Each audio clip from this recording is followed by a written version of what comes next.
Hey guys, it's Laurie from Cook Scrap Craft here with a special bonus video, not a process video, but one of my previous videos I was talking about a box of scraps that I brought home with me from after I was visiting my parents' house, and someone had said they wanted to see it. So I thought I would show you a little bit of the scraps that I brought back and what I am doing with them. So basically there was this Rubbermaid container underneath a table in the basement, and I never opened it before, didn't know what was inside of it, and it was pretty light, so I thought I would open it, and inside were paper scraps. It wasn't filled to the top with paper scraps, but there were quite a few.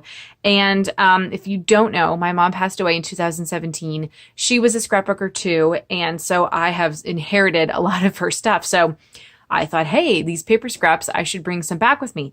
So what I was looking for were solid color cardstocks, because I never have any.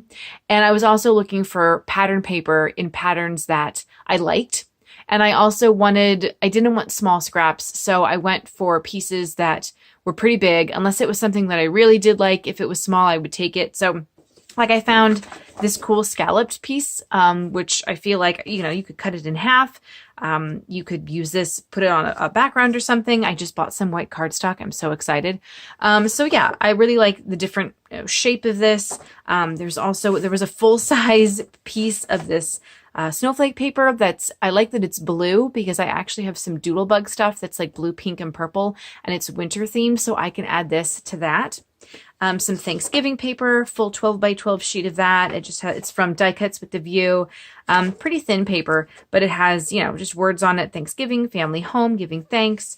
And then a 12 by 12 piece of this cool double-sided snowman paper, and then also some blue snowflakes on the other side. There was another Christmas paper. I think it was this one actually. So I think this was a full 12 by 12, but I actually used this on a recent layout, and I just cut right across. So now I have a bigger piece of this. I could, use this for a lot of different things. It doesn't have to be the Christmas stuff. So that was a really good find. Stuff like this, I saved. It's just a strip, but you can use a strip of paper on a scrapbook layout. And then just, stuff like this, solid colors. I don't really organize my scraps. I just put them in a drawer, in a Rubbermaid container storage drawer. So there's no rhyme or reason to how I store my scraps, which probably makes it really difficult to find things that I'm looking for. Maybe I should do more color coding. See really cool patterns like these circle things. Actually, I have something that I'm working on right now. I should save this for that, because I could punch these circles out too.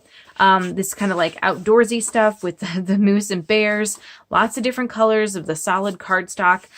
So you kind of get the idea. I also found some really cool, this piece here with the stars. We got this. I remember buying this with her so many years ago at Big Lots, when Big Lots still had a lot of a whole crafting scrapbooking aisle. I actually haven't been into Big Lots in forever, because the last time I went, they didn't have a scrapbooking section anymore. So if you've been into Big Lots, let me know if they have scrapbooking crafting stuff still, because this was part of a kit, and it was it was $5. So again, more big patterns. I love these circles here. Maybe I should set that aside too. And then I'm getting into more of this is pretty much all of it here. All of this stuff I brought home with me. I know another big piece of paper, solids, and then a cool pattern on that side. So I just, took stuff that I thought I could use, and even found this cool SEI paper pad. Little, what is this, 6x6? Yeah, 6x6. SEI isn't even in business anymore, are they? Right? But I used to love SEI back in the day.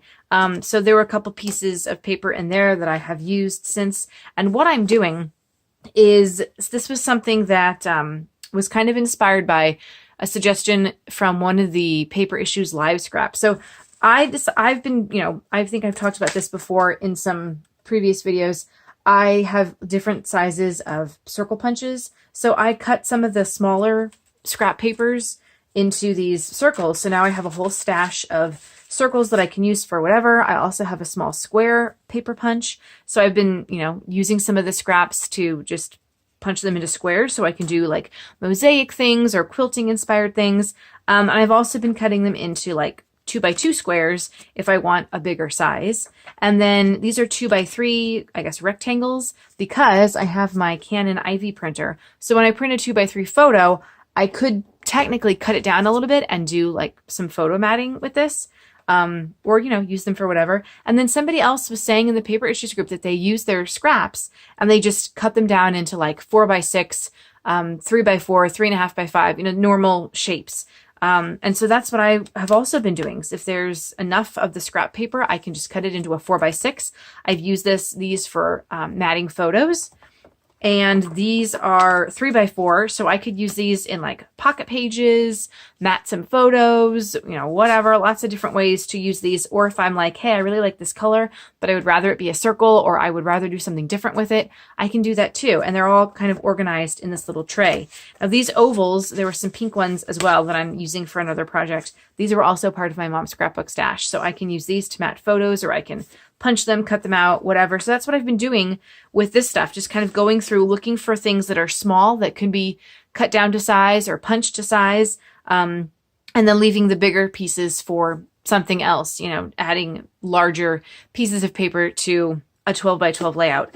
So that is how I store my paper scraps, all the scraps that I did bring home from my mother, and then what I'm doing with them. So if you guys have other tips for ways that you use up your paper scraps, share them in the comments below. I also think that this kind of stuff is great for making pre-made cards, because I like to, if I like put a kit together, I like to use the leftovers and try to make like a card or two, a birthday card or a thank you card or something. So having stuff like this is really great to, you know, add some embellishments or create your own embellishments or tags or banners or what have you. But yeah, let me know what you guys do with your scraps and how you store them in the comments below. If you enjoyed this video, give it a thumbs up, like, and if you haven't clicked subscribe yet, please do so you can see the different ways that I'm going to be using this stuff on some scrapbook layouts. Thank you so much to everyone who has already subscribed. I love you so much. Come follow me on the links below so we can connect on social media too. I'll see you guys next time for another video. Bye!